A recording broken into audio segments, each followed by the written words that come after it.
কয়েকজন সিঙ্গার যখন এক জায়গায় হয় রে ভাই, লে এই অবস্থা। মাঝারুলের চুলের ঝাঁকে দেখে আমি তো অবাক, ওরে ভাই কি ঝাঁকি।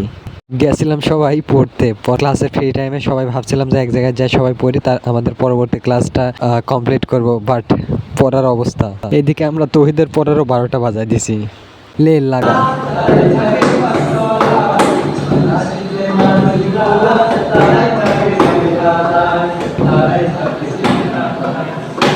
রে ভাই, আমাদের হুজুর পিছের বেঞ্চে বসে থেকে ওইটি বেশি চাঙ্গা, ওর জন্যই আমরা ঠিক থাকতে পারতেছি না। গান বলতে না চাইলেও অটোমেটিক আনকন্ট্রোল হয়ে যাইতেছে।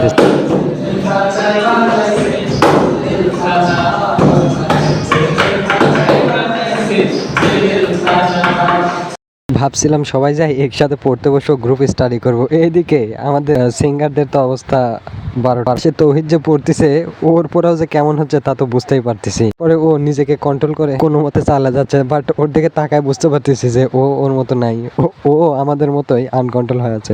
ভাবছিলাম এই ফ্রি টাইমে যাই আমরা সবাই আইসিটি বা ইংলিশ যে কোনো একটা বিষয় নিয়ে স্টাডি করে সলভ করব, বাট সিঙ্গাররা যখন একসাথে হয় আর কি, পড়া তো হলোই না, উল্টে গান শুরু করছে। তৌহিদের পড়ারও 12টা বাজায় দিছে। আমাদের হুজুর তো একদম ওর জায়গায় যাই কাজ শুরু।